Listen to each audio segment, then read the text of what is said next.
All right, guys, it's time for the Next Level Guy Show, a men's interview, interest, and improvement-focused podcast featuring interviews with the greats from all industries to help you better your life. Each week, a new episode features an interview with one of the greats, covering all aspects of their story, from life hacks to tips and protocols that have allowed them to live life on the next level. We then highlight concrete action steps that you can use to improve your life. And now, your host, Ian Dawson Mackay.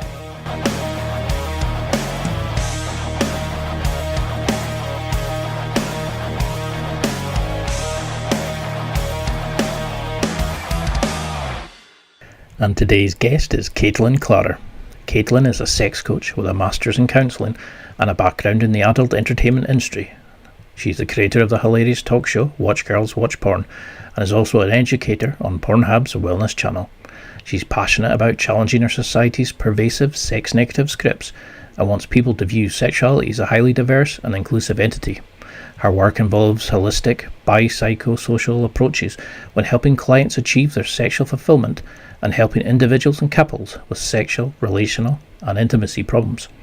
Sex coaching is the process of taking the client's hand and guiding them through to sexual fulfillment, involving a combination of psychoeducation, talking through issues, accessing unallowed emotions, the practice of sexual exercises, home assignments, and a step-by-step progression of sexual techniques.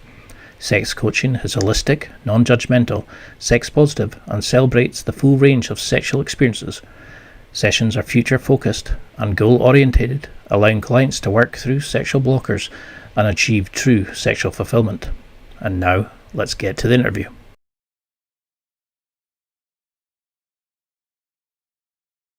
Thank you so much for coming on. You're an absolute star. I love your social media because you just give men the tips and hacks they need for getting better in the bedroom. You don't sugarcoat it. You're a badass. But can you explain who you are? How do you explain what you do? Because it's quite a job to explain to somebody. So here's the funny thing. There's times where I introduce myself. I'm like, "Hi, I'm Caitlin, and I'm a sex coach." And people they'll be like, "I'm sorry, what did you say?" Because the words don't make sense to them. Like they heard what I said, but their brain just went, "No, I'm sorry, what?" You do a what now? And yeah, so the way that I break it down is that I help couples and I help individuals get better at sex. If they have sexual goals that they want to reach, I help them achieve that. If they have any sexual issues that they're trying to work through, I do that as well. Because just now, so many guys are like, I don't need any help. I'm brilliant at it. But so many guys have the same problem. It's the focus on thrusting. They don't know how to, to give. They expect a blowjob, but they will not reciprocate to their partner. Would you see a similarity in what men will come to you about with the kind of issues?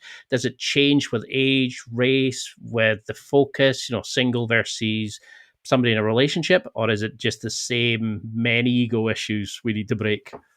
Same stuff over and over again. You know what? So it is pretty, it depends on the demographic. That being said, if somebody's reaching out to me, they kind of have to be a certain demographic anyway, because anybody who is reaching out to a sex coach is somebody who already has to be a little bit open-minded.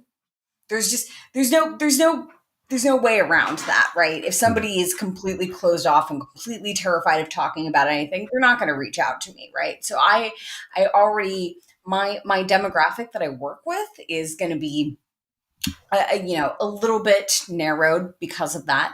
I tend to work with men because most of my marketing actually comes through Pornhub, which is surprising, right? I didn't know that was going to happen. That was like an interesting thing for me. So I'll get into that like super quick. So I have a talk show on Pornhub, and then I also am a sex educator for Pornhub. And so, what did you say, Ian? As you do. As you do, as people do, right? And so that was an unexpected avenue for marketing for me. But because Pornhub is a really big driver of my business, a lot of the people that I work with are going to be men, right? And so I do deal with more male issues. So very common things for guys is going to be early ejaculation and then delayed ejaculation. So those are really big things that people would reach out to a sex coach about. People often who are in a coupleship will deal with a thing called a desire discrepancy. So that is where one partner wants either want more sex than the other partner, or they want a different type of sex than the other partner, right? And then we got to figure out, okay, well, how do I handle this? What do I do with this? Thrusting. So not knowing how to please a woman, or just wanting to learn how to be better in the bedroom, how to be a better lover is a big one as well. So you were talking about, like, there are guys who thrust too fast. Yeah. Or just go straight into thrusting. So they talk to me about, okay, well, so what is the land of foreplay? What does it mean to, like, really take your time making out with a person? What does it mean to really be sensual, to go slow, and to really blow their mind? So I like doing that. And probably the last thing that I see a lot is couples who have some type of non-monogamous desire or want to explore that in some way. So relationships are changing drastically, and that is such an interesting and cool thing. They're, for the most part, people only know about monogamy, right? And they're like, okay, monogamy is the only answer, it's the only option. Well, there are actually all of these communities of people who are doing things that are different. The same way that, like, there's no gay and straight. There's only, like, most people are on a spectrum, right? Most people are on a spectrum. They're mostly straight, or they're mostly gay, or they're a little gay, they're a little straight, they're what have you.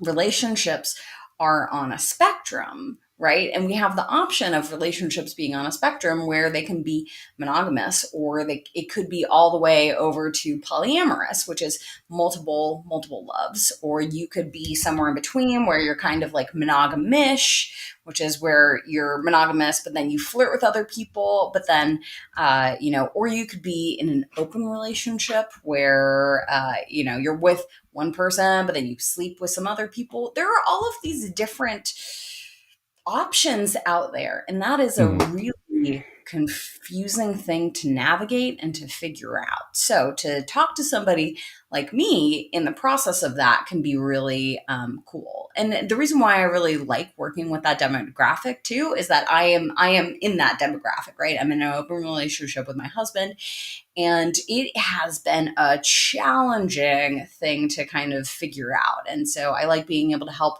work people through that. It's amazing, like, when you think about it, because you can talk about politics, we can talk about religion. I know you're not meant to do it in the workplace, but a lot of people do. Sure. You can talk about your beliefs and this and that, but when it comes to sex, whoa, back away, hide that, put that in a box. I mean, I assumed I was normal, but when I look at these terms, I'm like, oh, I don't mind a bit of that play, don't mind a bit of that. I've done BDSM, had a threesome, It's like, but that's normal, isn't it? Just experiment. And then I realized how a lot of people are shaped by their culture. They're shaped by their parental attitudes towards sex, or how much they've been allowed to express their character and things like that. And I mean, you've got a master's in counselling. Do you find that a lot of the issues is that there's a lack of intimacy, there's a lack of connection, but there's also a lack of being ourselves and expressing who you are truthfully in the bedroom? Perfect. Yeah. So when it comes to connection, that is a very, very difficult thing for people to achieve, because in order to be connected to another person, you have to be able to explain your wants and your needs. But communication is so challenging. Like, it's honestly, it's shocking to me that anybody understands what the other person says ever, because if I'm trying to tell my partner, like, hey, I don't, I don't like it when you're too rough in the bedroom. But I have to be aware with that inside myself. I have to know, like, oh yeah, they were a little bit too rough when they pushed me against a wall. But I actually really liked it when they, when they were when they choked me a little bit. So you have to have an internal awareness of all of these things, and then you have to be able to convey it. And then when your partner hears this information, they're filtering everything through their entire life experience, right? So they don't just hear what you said. They hear what you said, and then within the filter of their life and their and everything else. So they like the fact that people are able to communicate and really hear and understand one another is amazing when it does happen, but it also is so challenging. There's so many small pieces that can get lost along the way. So you asked about connection. Yeah, it's really the biggest thing to being able to connect is being able to communicate with them. And it's a difficult thing that we're not taught in our world, we're not taught in our society. So yeah, I think it's a huge part. I love that kind of styling because so many people think we're just set the way we are. That however you're going to have sex is just that's it. They don't Yeah. know they can explore and stuff like. I mean, I think one of the things we need to realize is the old traditional rules of sex have completely gone out the window, or maybe we're now being more open about it. Because I remember hearing for the first time years ago, women are they need the emotional. It's more about how you make them feel. Where for men, they get turned on and stimulated more by the physical side. Women need it to be the emotional, the kind of the build up of the. So I used to love going down on girls and doing this and that, and you play with like taking away the sight with blindfolds and things like that. And people are like, oh no, I don't do any of that. We'll Oh, yeah. barely kiss when they're outside. No PDAs. And I thought, what? Why on earth? But it's down to. I think it's down to that person. Do you think we need to scrap the rule book for sex nowadays and be more open and free? I do. I think that scrapping the rule book is a huge one, right? It takes being able to be in touch with what you really want. What do you really desire? So the fact that you are really desiring pleasuring your partner, that is a thing that really works for you. You get them off, and that gets you off. That is a very that is a very cool. That's a very sexy thing. That being said, everybody has their own preferences. So, there are people out there who really don't want to make out, right? They're like, hey man, that's not that, like, I don't like cuddling. I don't want to make out. And that's okay too, right? So whatever your preferences, go out and find somebody else who also wants that preference, right? And so there's kind of there's a balancing act between, okay, so the person who doesn't want to ever kiss their partner, do they need to change a little bit to meet the needs of the person that they're with, right? So they don't want to make out, but maybe they should do a little bit of it. It kind of depends on how much you vibe with that person, because there's also the option that there's somebody else out there who really doesn't want to make out either. And then they met you and they're like, oh, thank God, I hate doing that. So it's really figuring out what you need. Now, I read somewhere that you used to be a stripper. Yes. Is it for 8 years? Now, I find I love speaking to people who have kind of unique job roles and stuff. But how did you find that kind of transition from your views on sex when you were younger to suddenly, when you went stripping, where men would see, you've seen maybe the lower class of men at times where they saw you as like a tool to get off on, to then the transition to becoming a sex coach? Because I interviewed Alice Little.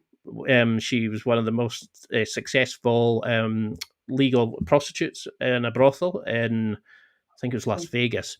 Cool. Absolute lovely. beautiful person, but she would said she would go to the doctors, and because of her line of work, they would assume it's a sex act that had gone wrong, when it turned out to be appendicitis. There was all these kind of insanity things. Did you Yeah, find did you find that different? What was your views on people in that industry, and how do you think it changed your opinions and what people are attracted to? And did it shape you in any way? And then did it move you towards becoming a coach?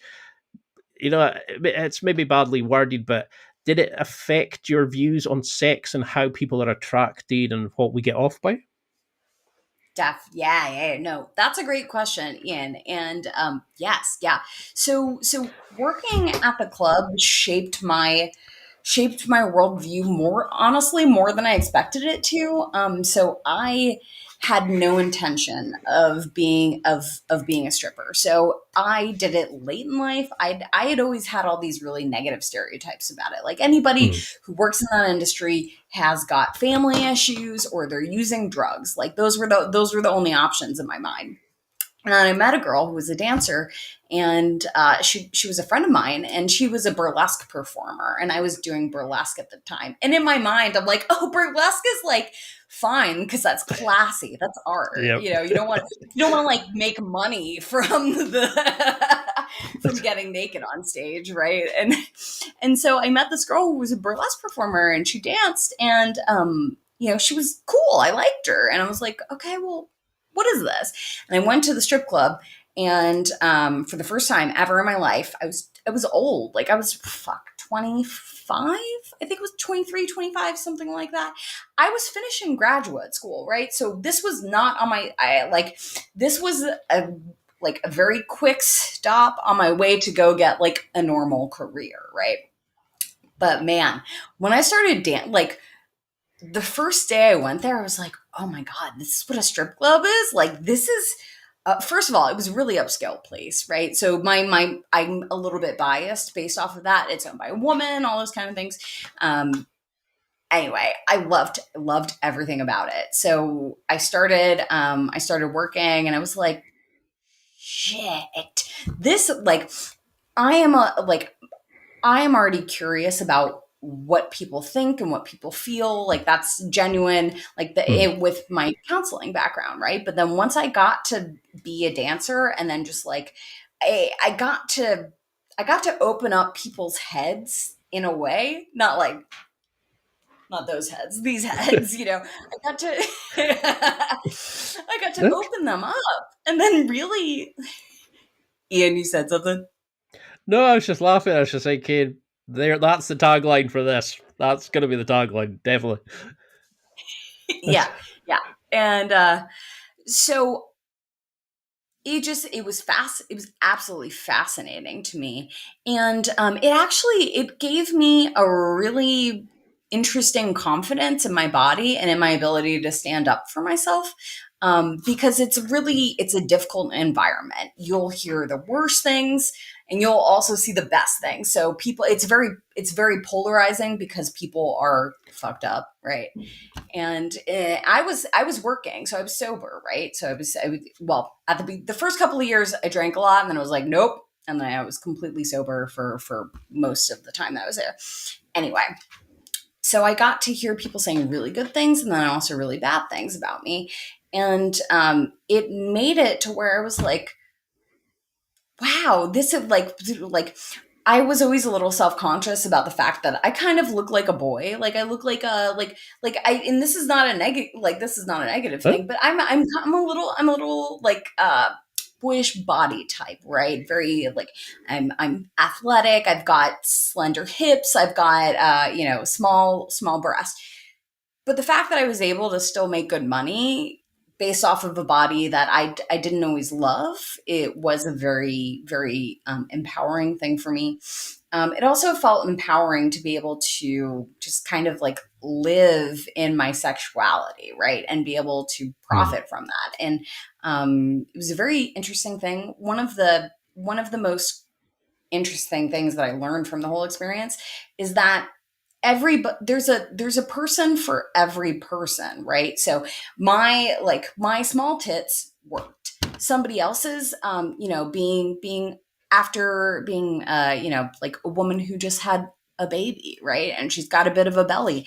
There are people who like her. There are people who like the A+ models, and it doesn't like, that was cool to me to be able to see, like, it didn't matter. You didn't have to be perfect. There's somebody who's going to fucking pay a lot of money for that person and these people. Oh, yeah.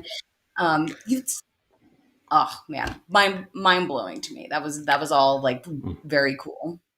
Look at OnlyFans. You know, I mean, how much money will people pump into certain? You know, there's a look for everybody, shall we say?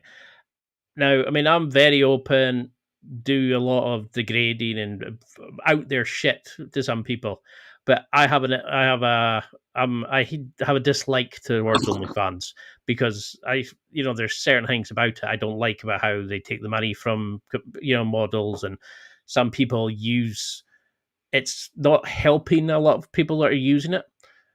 It's like getting the confidence there. Now that's probably misconstrued because I've not interviewed anybody from that work yet, but I have no problems with people doing sex work. Alice is amazing. I've interviewed her twice now. And it's that kind of thing in my head. I was thinking, oh, that's strange. I can remember going to a strip club with some friends on a night out, and this girl, she was throwing her fanny in everybody's face and tits rubbing in people's faces. She'd walk off the stage and hand her boyfriend the money. He was just sitting with a pint, and then they would walk off and started kissing. He didn't care. And yeah. I was like, whoa, I couldn't do that. That's just terrifying. Oh, and I was in my head going, so that's maybe an issue I have, my own jealousy.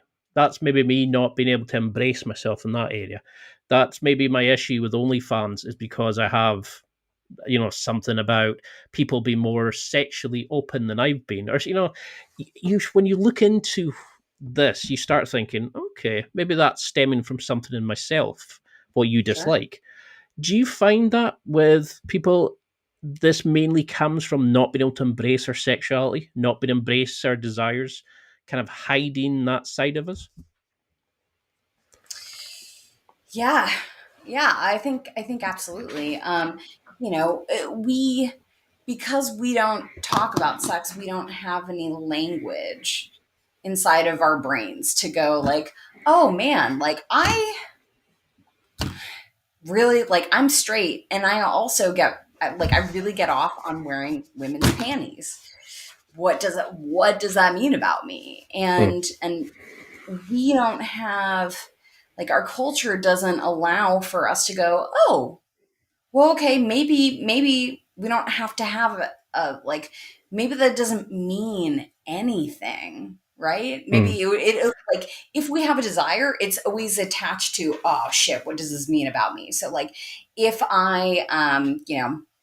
if I'm a woman who mostly identifies as straight, but every now and then I kind of want to make out with a girl, people will be like, oh my God, does this mean I'm bisexual? Does this mean that, like, it doesn't matter. You don't have to figure everything out with our desires. And we don't have to, we don't have to like put constraints on it. But I think that that's part of the reason why people are afraid to explore desires, is because they go, oh my God, if I start talking about this, then it's going to jump to all of these other conclusions. If I say that I want a threesome, then this allows for my boyfriend to potentially walk off with the other man, or to, or what have you. People can kind of escalate because they get scared.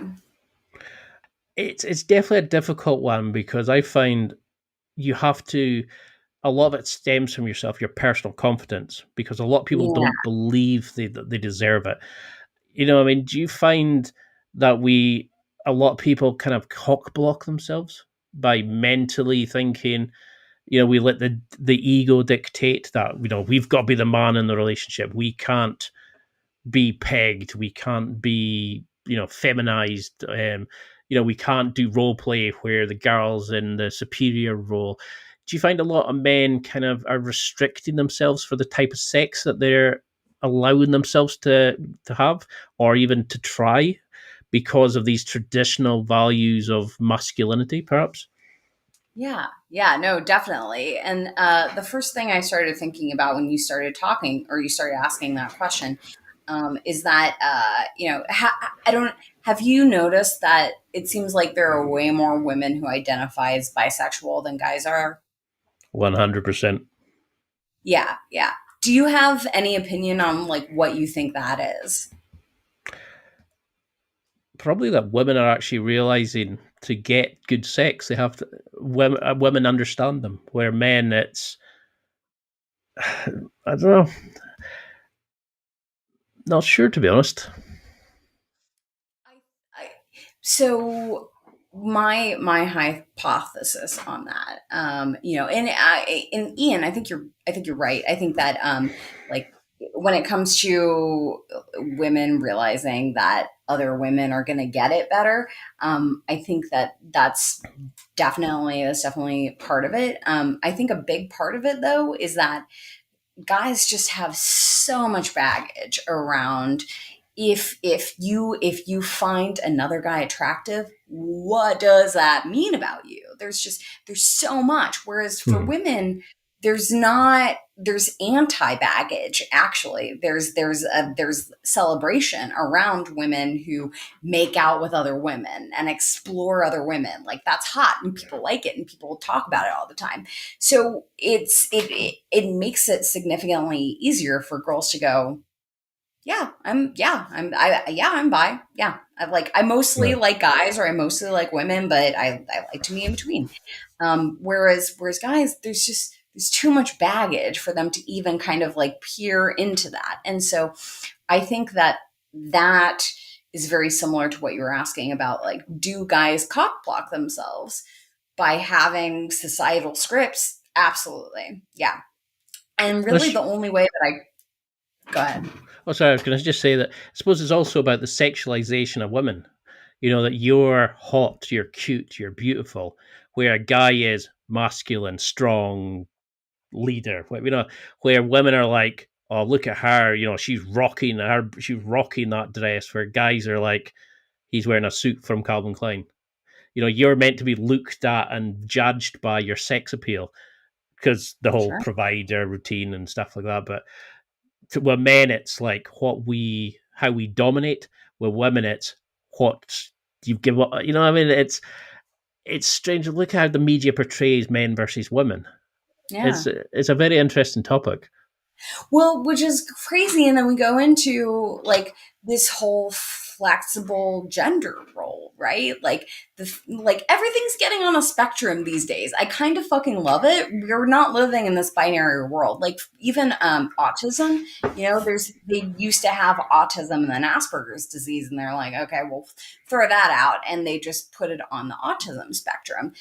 Hmm. There's a under like gender identity spectrum, there's a relationship spectrum, there's like we're living in this world where we are able to be different. We can be more gray, we can be more nuanced, and honestly I think it's because we live in a society where we have more free time, we have more, and we're going to have even more free time with all of this artificial intelligence coming out. Like we're about to like, Ian, you're already at the next level. It's about to be the next level with all of that stuff. So you've got somebody just now who's thinking, do you know what? I deserve better sex. I want to find out. I've been watching, your Miss Clara on the social media, and I think, you know what? I'm going to try this. I'm going to try a bit of that. How would they start introducing that into the bedroom? Say they're in a relationship. How would you start spicing things up? I mean, it's probably best not to turn up with like a bat plug and some anal beads and gimp masks and stuff like that without introducing it. How would you start somebody safely venturing into exploring whatever avenue they're Yes. wanting? That Yeah, sounded yeah, worse yeah. than I meant. What was the last part that you said? that I probably shouldn't have said exploring avenues because that probably sounded a lot worse than I meant. But it's Oh no, I think it made sense to me. Yeah, doing a very gradual buildup of how to introduce new things with a partner is, like starting by maybe actually doing education. So I would recommend like maybe playing a podcast in the background, like next level guy, where you have where you have a third party. It's not you, but it's a third party kind of talking about stuff, right? So that kind of it slowly opens somebody up a little bit. And also just by starting slow, right? If you just bring something into the bedroom that's just like a notch ahead of where you were. Now, right? If you're in a BDSM subdom partnership already, and then you need to bring in more anal beads or like a fucking machine, well, then that's your next level. But if you're kind of more on the vanilla type of route, you can say like, hey, I've learned, I'm really interested in our sexuality and exploring our sexuality. I learned this new thing. Is that something that you would be interested in? And, kind of seeing how they do, seeing how that goes. Yeah. And then playing it gradually. Yeah, and probably talking about it before you get in the bedroom. Because I think that's what a lot of guys do, is they whip something out and they expect it there and then. So they pressurize the partner. It's kind of scary that even in this day and age, we still have to talk about consent, like what actually is consent, without them feeling like they should to try to please or keep the person. What's your definition or like your kind of way of teaching consent? Because, people think consent's before sex. Consent can be removed during sex, after sex, before. There's so many different levels of it. How do you make sure somebody doesn't stray over the line, or it's everybody's happy? Is that the use of safe words? Is that a cooling off period before something like that would happen after discussions? How would you start introducing consent so everybody's happy and safe in whatever they're doing? Yeah. So I'm going to talk about two different levels of consent, because there's a BDSM consent where there's going to be safe words. There's going to be more parameters around it, because it can get a little bit more dangerous, right? So that's kind of a different ballgame. I will address that, but I'm going to address the first level of consent, which is around normal sex, like more vanilla types of sex. And honestly, the sexiest way to do this and the best way to do this is to ask in a sexy tone, like, oh my God, do you like, you're so hot. Do you want me to go down on you? Or, oh my God, do you want me to eat? Like, I'd love to eat your asshole. Do you want that? Like, and that is like, that's hot. That is not, honestly, that's adding to the that's adding to the experience. It's not, because people get afraid that it's going to take something away. You're not. You're actually making it sexier, because you're describing what you want to do to them, and then they can go, yeah, I'd like that. Like, it's easy to do. So why then, after all these amazing things and all these great resources, do so many guys they emphasize the importance of the penis?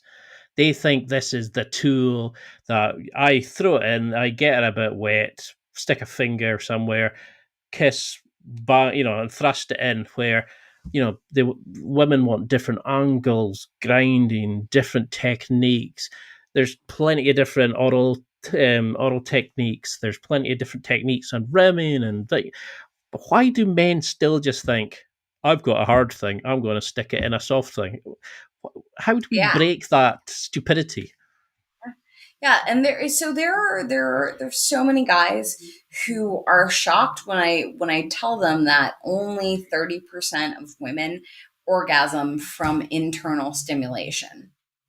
The 70% will orgasm clitorally, which doesn't necessarily involve a penis, right? This is involving dry humping, or maybe like a little bit of penis or a little bit of penetration, and then mostly clitoral stimulation, which is kind of like, you can use fingers, and then you can do some tapping, or you can do like the a little bit of inserting of your penis, but not all the way in. And then you kind of tap their clit a little bit. There are so many other ways that women can get off, but I can also kind of feel for guys because, man, it is shocking the variations between what gets women off. I am a female, and there are times, like, it took me researching to really understand, like, whoa, like, people are different. People are so different. Sometimes women want their clit to be touched during sex, who orgasm clitorally, but then some of them don't. They just want it to be like around the clit, right? And then some find it to be painful if the clit is touched too soon. Some want it fast. They want it to be touched directly. So that feels scary to guys because what the fuck? Like, if I'm not sleeping with the same person over and over again, how am I ever going to know? And also, the same person can vary from day to day, right? And from week to week. Are they on their menstrual cycle or not? So Here's the good thing though, guys. You can just ask. You could just ask. How do you get yourself off? Like, how do you orgasm? Like, and then you can mimic that. Have her show you how she does it. That's a hot one, right? So don't sweat if you get scared that she's not going to orgasm from your penis, but also just ask her. I think that's amazing that we go back to just ask them. It's how few men actually think to just go and ask them. They'll talk about it, they'll chat to their friends, they'll potentially lose a partner because of bad sex without just going, do you like when I do that? Would you rather I did that? And that's the terrifying thing about it. And how many guys do you know, they watch porn and think, right, I'm going to do that, where they have no idea what they're doing. I interviewed Kenneth Play, the sex hacker. I don't know if you know his work. Love him. Yeah. He's got a fantastic book, Beyond Satisfied. So he's got actual QR codes, and you can see the 3D imagery of how to do it. And I remember him saying, where was it? It was watching porn to learn sex is like watching the Fast and the Furious to learn how to drive. And I just thought, and he said, well, why would you, say if me and you hooked up compared to me and my last girlfriend, I'm not going to use the same moves on you compared to her, because why would I use a map to my ex-girlfriend's house to drive to your house? And I was just kind of like, whoa, it's like, I don't get that. But why? It's going back to, I saw this in porn. This move worked my ex, so it's going to work with you. Why do men stick in these kind of patterns, do you think? Yeah, I think it's just because it's easy. We learn a certain thing, and then we just get used to doing it all the time. We learn a certain move at the gym, and we don't think, well, maybe I need to change my weight up a little bit, or maybe in order to get stronger at the gym, you have to slowly build. You have to change a little bit. You have to change things up. But yes, you're right. When it comes to sex, sometimes they'll get one idea in their head, and they will just do the same thing over and over. But being able to inquire about your next partner and understand that she's a different person makes a huge difference.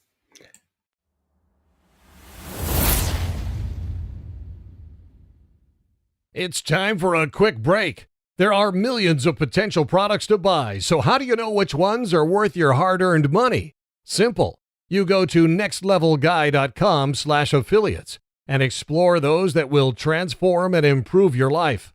You'll find deals, listener exclusives, and special offers with some great companies. Recommendations are 100% honest and only on items Ian has tried or believes in.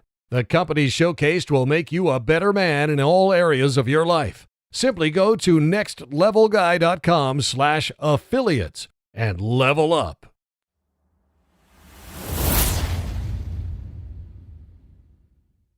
And how would you then start getting the guys to be able to go and speak to their partner? How do you develop kind of more open conversation? Because this can start going into an area where, somebody might say, yeah, I would go down on you, but I don't like your smell. Or, you're doing it wrong if you're kidding about the smell. But or somebody would say, oh, what you into? And she might say, I want you to tie me up, whip my arse and do whatever, and a lot of men don't understand what women actually crave. That they do like rough sex, they do like more out there stuff.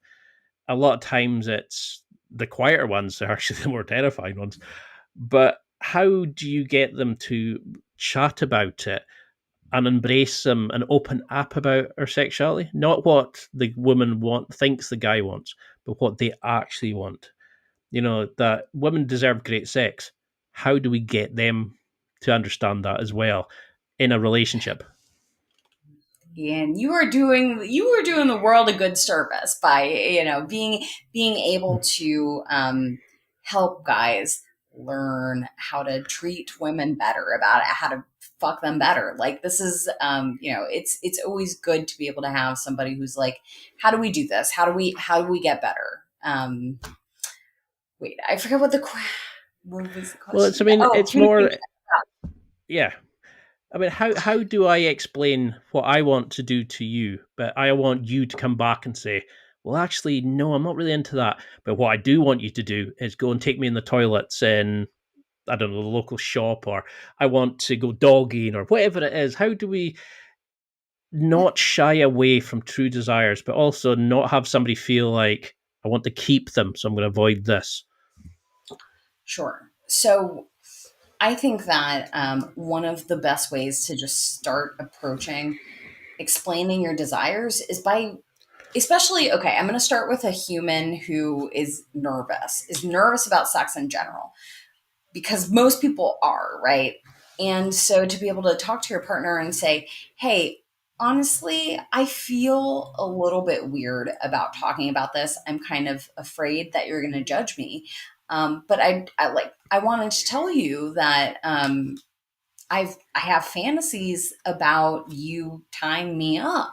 Is that something that you would be interested in? Like, and then to explain, take it a next level further than that, of explain why you find it sexy. Because sometimes people will hear like, oh, he wants me to tie him up. What does that mean? Does he want me to does he want me to like degrade him and tell him that he's the worst man on the planet, or that he's going to make me get a strap on and suck his cock? Or like, people can jump to all of these different ideas in their head. So if you can be specific of, hey, I feel nervous bringing this up, and specifically, I like the idea of you tying me up because I like the concept of being held down and you being in charge. That feels very sexy to me. I like the idea of power play switch. So that is one of the best ways to actually get heard. And you mentioned, talking to, so like a guy talking to their girlfriend about not wanting to go down on them because they smell, right? I mean, that's a real thing. And so to bring that up in a way of not like, hey, you stink, you need to, I'm not going to go down on you. Just bring up like, hey, baby, I've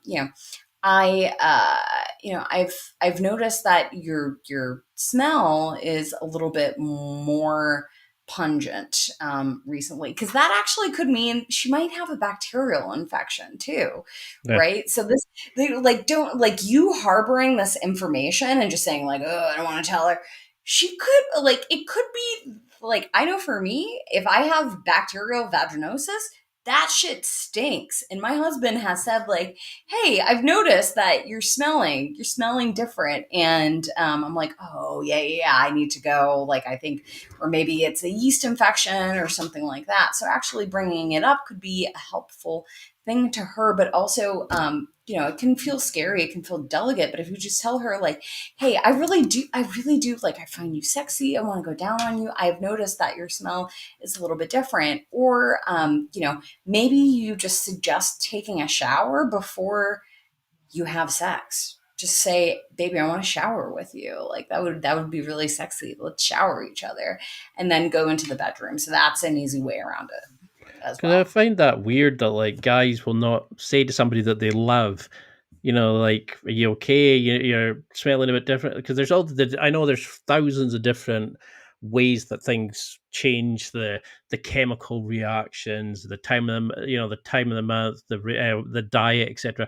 But guys seem to think we're indestructible. It's like our diet affects how our sperm tastes. So women say, "Oh, eat more pineapple." We go, "How dare you?" But we're to say to a woman, "No, I'm not going down on you because you smell." It's this kind of selfish, egocentric, and guys, we're not perfect. I mean, a lot of girls go, "I don't want to go down there, but that's my duty. That's the what's expected of me." And I think we need to get out of that where we're not just kings to be pleasured. And there's Mm-hmm. so many amazing things like I've used. Oh my god, yes, that they actually real women teaching you how to pleasure themselves. Totally. Kenneth Play's sex hacker thing. The Beyond Satisfied book he has. There's so many. I mean, I've got a sex kit box full of stuff, and I just find it so funny that you wouldn't say to somebody that you love, "Sorry, but I don't like the way you're doing blowjobs." So you're going to spend years having bad sex because you just won't admit to somebody who maybe likes to do something different, doesn't like doing the way she did, but she thought you liked it. Yeah. How why can't we not just be civilized adults and say, I would love if you did something to my ass. I would love if you did X, if you did Y, whatever it is. Why why are we not grown up? We can share a house, buy a car, have kids together, but we can't say what we want to do when we're lying in a bed with each other. I Yeah. don't get that. Do you see Yeah. reasons people give for why they hold back? It's funny that you were talking about specifically like a scenario of a guy um, being being like not liking his wife's blowjobs, but they do it for years upon years because he's never brought it up. He's never talked about it. He's never said anything. Because I've had clients who've said literally the exact same thing. They're like, "Man, my wife, she just can't give a blowjob to save her life," and I'm like, "Well, okay, well." What did you tell her? How did you give her feedback? And he was like, oh, I would never do that. And it's like that, it's because it's vulnerable. It's Hmm. vulnerable. If we give someone our perspective on them, then that means that they see that I can't just, like, I'm not perfect, right? Because I have a different opinion than you. And it means that that person could retaliate and they could say, well, you've never done blah, blah, blah. And you've never, and then it turns into like this escalation thing. Where it's just scary for humans to talk about our wants if we weren't properly trained on how to do that. And most people are not. And Ian, you have had to go out of your way to learn how to do these things. And if we don't go out of our way to learn, then that's how we stay in that place of just not of being afraid. Because I used to, when I was younger, I remember I used to look up, like, when I get a new partner, oh, how to hit the G spot with a come here when you're fingering inside, or how to use X, or, this method and that technique. And there was all these amazing things. Like, there used to be a series called Two Girls Teach Sex, where the guy Mm. they would talk about it, sort of like how you would do it mentally and all that stuff. And then they would actually show the videos of them literally fucking. and showing, and the guy would talk you through it and how he was doing it and what she was feeling, and it was amazing to actually see it in real time. And that's what I loved about porn now, that it's kind of opened up, because a lot of men think, well, maybe a lot of partners think it's culturally against the norm. It's a taboo to do certain things, like a guy to dress up in his, like you were saying, his women's underwear. Whereas it might be somebody thinks, I couldn't go and have sex outside, but I would love to do it. Or I can't do X or that. But I think porn's opening up now, that there's so many areas of porn. Do you find that from your show, that it's really helping people now embrace and try new things? Yes, so there are pros and cons to porn. So porn is basically like alcohol. People can have a drinking problem, but then there are also people who can have alcohol with wine once per night, and it's a nice relaxer for them, or they drink it socially and it's adds to their life. So porn is the same thing. It's dangerous in some hands, but then it can be really helpful in other hands. So one of the ways that it can be really beneficial is by opening up people's knowledge about different ways that they can have sex. And the fact that there's so much amateur porn out there is even better, because they get to see that their neighbors can fuck outside, or they're like people at the grocery store, like they can fuck in the bathroom, or and they can see this in real life. And so amateur porn is the most popular like search porn, that and then lesbians for the most part. And but amateur porn stuff, because people like being able to see real humans fucking. And so it is really expanding people's ability to understand that, oh my God, like I always wanted a threesome, and I've, look at all of these normal people. They're normal people who are having threesomes, who are uploading these different things. And so I think that it is encouraging people to try different things, but also, it's also encouraging things like like deep throating, right, which is a different type of thing, but it's more theatrical than it is like really I guess like pleasurable. Same thing with squirting, but squirting, it can feel really good for some people. For some people it's just a party trick. So it's good to have different perspectives on different types of sex, but it's also good to know, like, oh, but some of this is not always the most realistic. Yeah, I mean, especially things like ass to mouth, or ass straight, like putting it in somebody's ass and then putting it straight into somebody's pussy, because of the bacterial infections and stuff.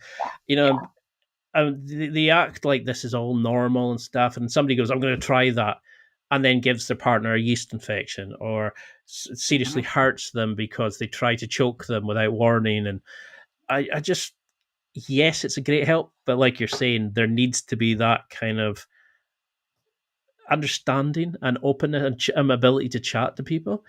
Do you think then, to help a lot of men listening to this, the best thing to do is to go and have sex, but remove the end goal? Work on the intimacy, work on exploring each other, feeling the vibe, just focusing on the journey rather than the destination. Just explore her body, your body, see where it kind of naturally leads. Is it a good way to remove the orgasms, to just put no pressure on it? Yeah, definitely. And by that can also relieve both sides, because sometimes for women, I know for me, it's really hard for me to orgasm. And so sometimes if I'm having sex with a new person and they're like, oh man, I want you to come, I'm like, hey, like don't put that on me. I could, like, it doesn't, I don't always need it to happen, right? But oftentimes, if orgasm is kind of like in the background, it's not the number one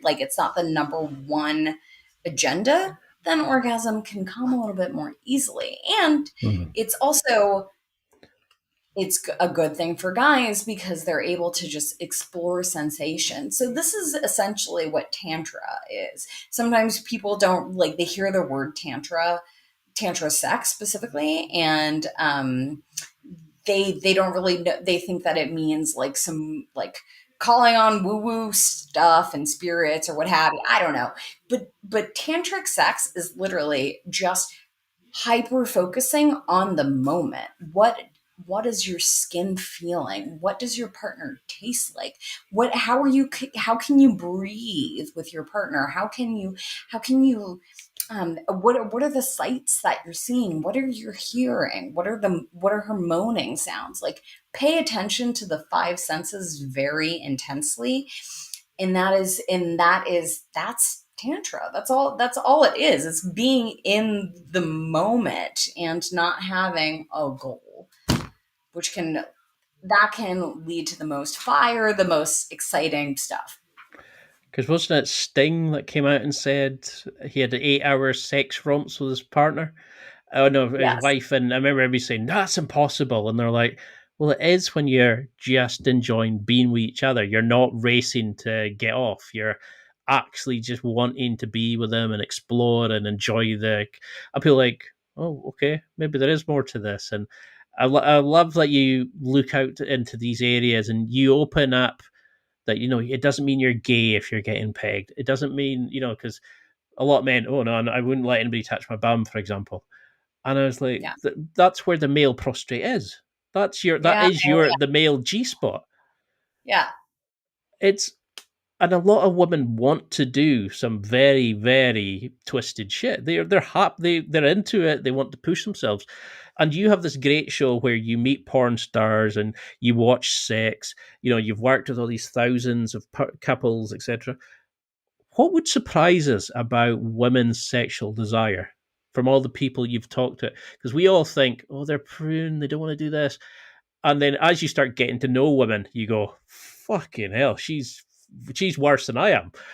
Sure. Once you get them open and looking to experience what they want in life, what Yeah. would surprise us about what should we know as men about what women really want? Wow, that one's a head scratcher. Because I've been asked for some crazy stuff when I think back, and I'm thinking if Yeah. I hadn't been maybe the way I was and open to it, but I think a lot of guys think, no, she wouldn't be into that. Where when you ask them when they're drunk, oh god, Sure. yeah, they're into that. Yeah. Yeah. Yeah. And so I think that you brought up a really important point.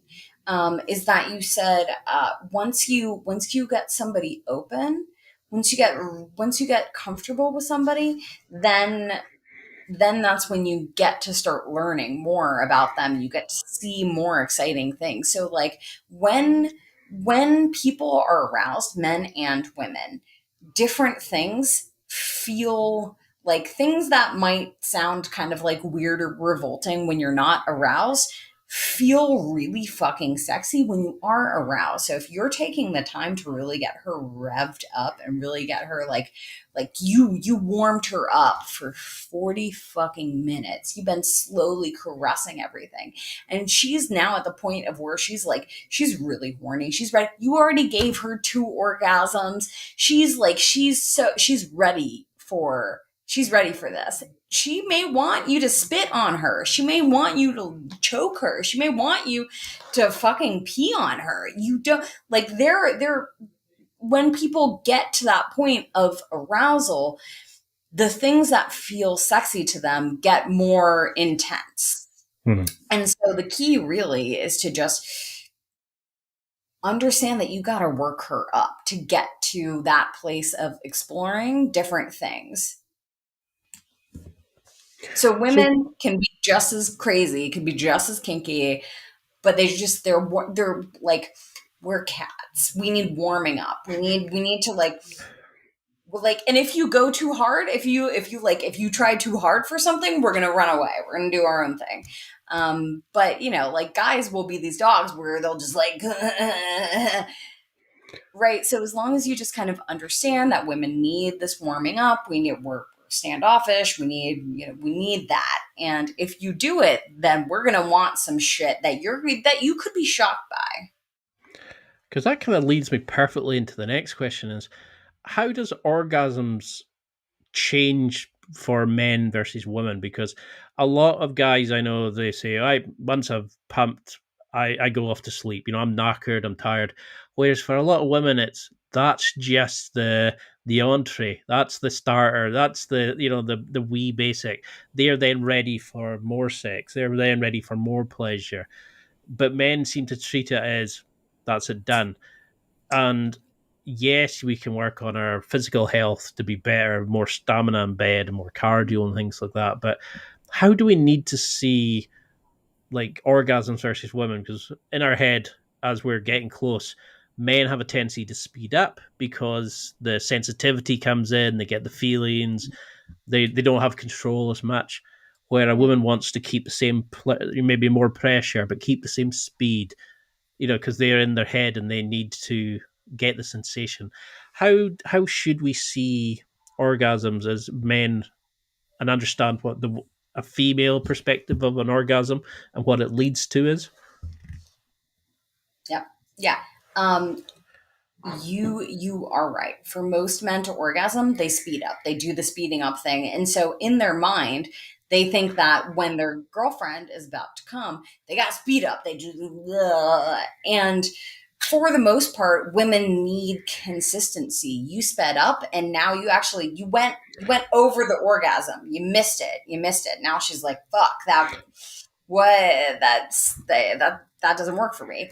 But there are women who do actually like a speeding up. It's a minority of women, but there are some. So again, this comes down to communication. But no, for the most part, when it comes to orgasm for women, gotta keep consistent. It's about the long game, staying consistent, and then letting their orgasm build with consistent stimulation. And for the guys who come too quickly through premature ejaculation, people who maybe it's a psychological issue, maybe it's an issue with blood pressure, medication they're on, whatever the cause may be. I mean, it's nothing to be embarrassed about, and they should go and speak to a doctor. There's Viagra and things like that. Where do you see problems for men who suffer with premature ejaculation? Maybe Yeah. they think, I would love to do this, but I can't maintain hard to give her the sex she deserves. But there's plenty of like oral stuff they can do. There's plenty of other kinds of sex that they can do, massages and goddess baths, as Kenneth Play goes into his book, and all these sorts of things. Yeah. But why do men put so much pressure on them, and how do you work with them to kind of alleviate the premature issues that some men may face? Yeah. So one of the things that guys can run into when they have early ejaculation is they'll get embarrassed by it and they won't really, once they come early, they get scared and they get embarrassed and they feel beat up about themselves. And now they can't focus on their partner anymore because they're like, oh man, I did it again. Like I'm a piece of shit. And then let me just walk away, and they're not paying attention to their partner. So there's not necessarily anything wrong with orgasming quickly, right? Because we most of us don't need your penis to come. We didn't. It's fine. And honestly, sometimes it can be flattering. It can be like, oh my god, I'm so hot. I'm that hot that I made you come that quick. So you can even, like, you can bring that into the equation. You can be like, oh my god, damn baby, you're in that outfit and I couldn't handle it. And then Hmm. go back to work on her. And if she does like penetration, fucking use a dildo, right? Like you can still make sure that she's having a good time. And there are things that can be done for premature ejaculation too. So it's it's a mixture of a lot of different things, right? So maybe it's a neurological thing. That's actually the most common, and is that there are some people who are just wired to orgasm more quickly than other people. And so that can feel really frustrating when they see their friends who, can go for, 20 minutes without an issue. And then these guys are like, man, why does this always happen? Guess what? It's your biology.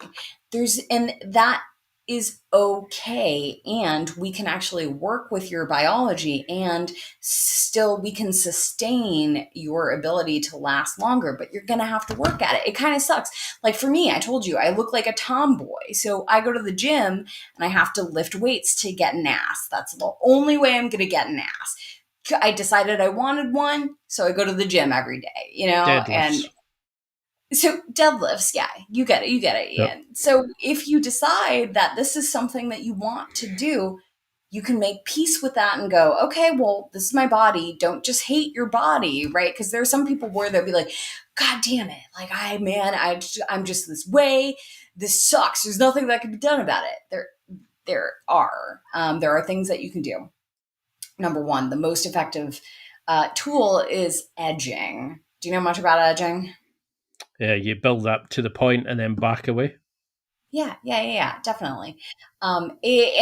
This can take a lot of practice, though. So it is annoying for people in a culture where we have deadlines, we have things to do, we have kids that we got to feed, we have bills we got to pay, yada yada. When it comes to prolonging your ability to ejaculate, you would have to practice edging for like 30 days alone consistently, and then try to do it with your partner. Wait, hold on. Let me re-say that. So masturbate alone for 30 days using edging, right? Consistently. And then from there, try to have sex with your partner, and then do that for another 30 days where you're edging in the bedroom with your partner, right? So this is going to be a long, slow, drawn out thing. And that feels annoying to a lot of people where they don't want to work for it. But again, like me, flat ass girl, I got to go to the gym. If you want to prolong this, it is something, if you want to prolong your ejaculation, you can, but it's going to take intention. It's going to take some help. And if you're having a hard time doing it on your own, you can reach out to somebody like me. I really like being able to walk people through this, because sometimes people, they just like the concept of edging, like you can look it up. You can look it up on the internet. And then when they try doing it themselves, they're like, but wait, my body is still really excited, and I don't sometimes it's not as easy as just looking it up. So if you need help walking through this, I can do that. Because I think that would help so many people, that it doesn't have to be that way. That, I was lucky that, like, when I've been single for a long time, so I have a very, very big right forearm, shall we say.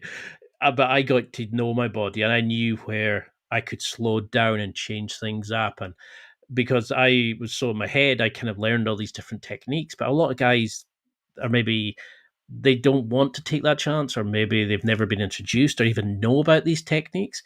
And I think one thing I found was, since I got the COVID chunk, I put on a lot of weight over COVID. I split up with a partner just before it, and I kind of forgotten the kind of stuff that I like. Now there's been a lot of masturbating and a lot of stuff like that. Probably the first time I've ever said this in the podcast. But do you think that's what a lot of guys need to do? Is go back to basics by themselves, lie back, see what they like, play with speed, sensations? Because it might be in one of your videos where you were talking about guys maybe grip it too hard, and then they can't get the same feeling from a female's pussy. So, they need to do it themselves, and we don't know ourselves enough to really basically get better at sex because we don't really understand ourselves, never mind our partners. Yeah. No, you're 100% right.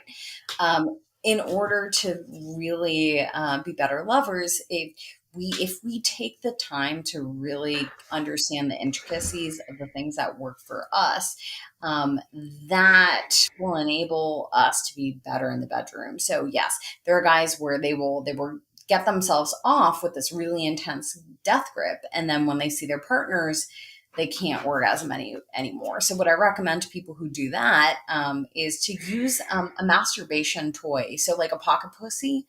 It's a little silicone device where it makes it, you can't grip your penis too hard because it's slippery. It's like the slippery thing. So I recommend using one of those. Masturbating, in different ways, trying to just go slower, or, if you always masturbate using porn, listen to erotica, or, look at pictures, or, something, just kind of change things up so that you can have some variety. And are there things like, like no FAP, where it's like no masturbating for 30 days, or, you know, do these things work? Or do you find edging to be one of the better techniques to kind of to let a guy understand and kind of dial back the sensitivity? So it's not just I lost control that happens. You kind of understand the warning signs, and you can Yeah. kind of switch up because I mean, there's plenty. You can go back to kissing, you can go back to going down, you can go back to whatever it is, change positions to give yourself that kind of break. But do you think edging is the best sort of self improvement, the sort of skill development hack for guys? I I think that it's definitely one of them. And you brought up no fap.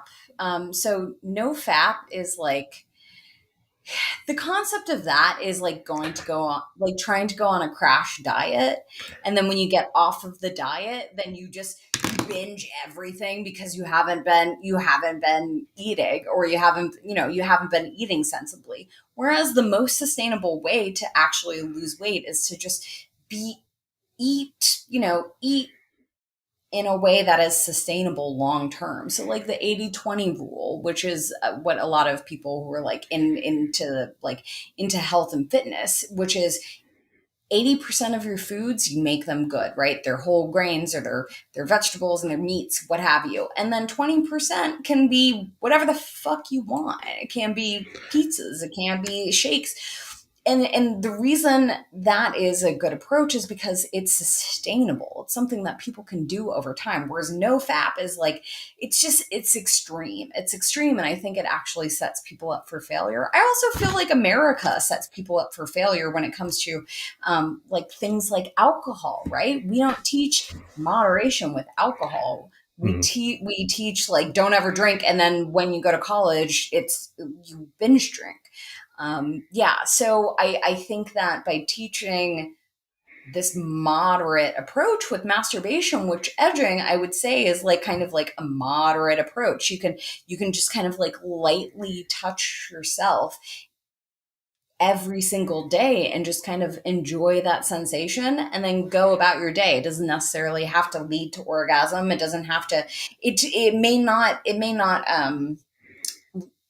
like create any negative habits, because you're kind of like slowly you're slowly creating your ability to explore yourself. And what's your opinions on using, like, if you're introducing more things like taking away somebody's sight with blindfolds, restraining somebody, how, because Kenneth, in his book, he was talking about how he had actually used to whip on somebody, but every time they doubted themselves. And, he used it as a kind of, it was the idea of you're not just doing it for pain, you're using it to kind of, to bring them up, but you're also using it as a kind of, he was dominating them if they doubted themselves. And Hmm. he was using these in these really kind of really genius kind of ways, and it's like, whoa, that's such a good idea. It's like you're giving them this sexual pleasure, but you're also building them up. You don't need to Yeah. be degrading and doing whatever. But what if we are doing these things and we step over the line? Hmm. It could be something really bad. It could be like you spit on them and they go, oh, fuck you, disgusting, and don't want to see you again. Or it could be something, but you still think, okay, I might have. Now with like the Me Too movements, the focus on people being like misbehaving is probably a general term, but the kind of things I mean.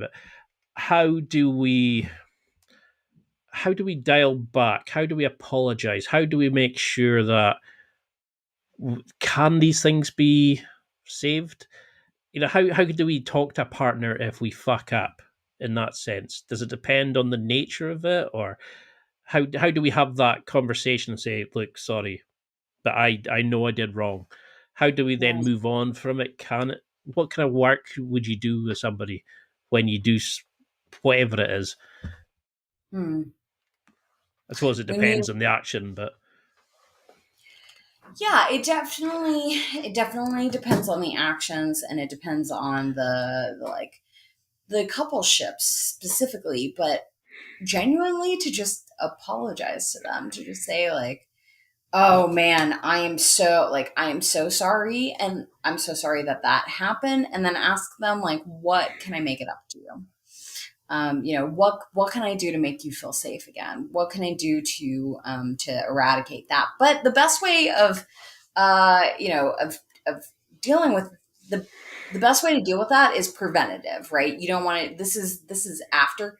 This is like cleanup after you fucked up, right? Instead, you want to be preventative, which by asking things like, hey, like what we talked about earlier, by saying, hey, baby, do you want me to spank you right now? Do you want me to like hold you down?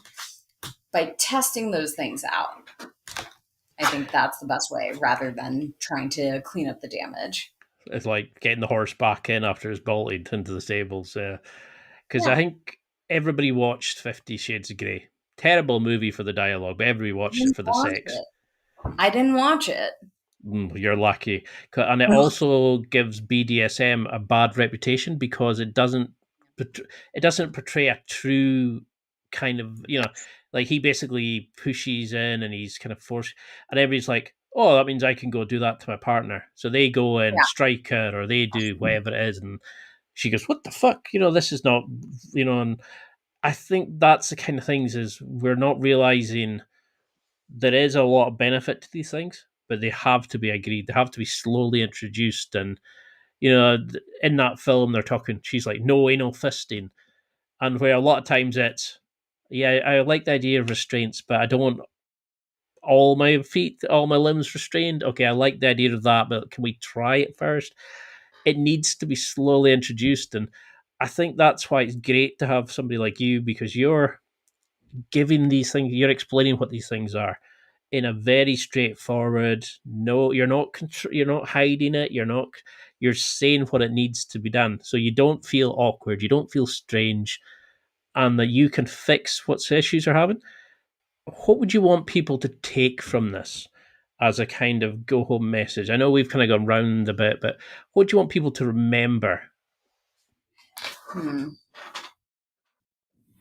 Yeah, I guess taking time to really get clear about what you want. And so really being able to, whether that is through masturbation or whether that is through journaling, but get clear about what you really want. And then when you try to relay this information to your partner, do it in a way that is specific. So not just, I want you to dominate me. Say specifically, I want you to tie me down, and I want you to spank me. Those things seem really hot to me. So those are really the best ways to kind of get what you want in the bedroom. And for people, I mean, I'd love to have you back on and do a round 2 and really go into specifics, but for how can people follow you? How can we find your website? How can we find your social media? How can we connect on this amazing journey you're going on? Yeah, I'm on Instagram. I'm also on Twitter. I'm at My Sex Coach. So MYSEX Coach, COACH. And I am I just had a YouTube channel that was torn down, so I'm working on building it back up again. YouTube to be continued with my, but my Pornhub account is up, so you can just you can Google Watch Girls Watch, because the show is called Watch Girls Watch Porn. So my account is called Watch Girls Watch on Pornhub, because Watch Girls Watch Porn was too long.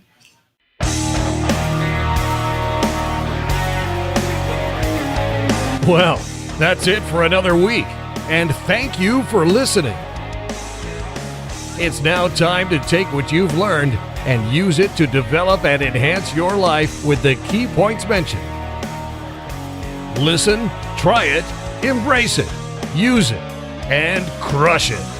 Now's your time to hit that next level in your life. If you liked this episode, then please leave a comment on the show notes or a review of the show on your podcast platform. Everything helps evolve the show. Until next week, keep seeking the next level in your life.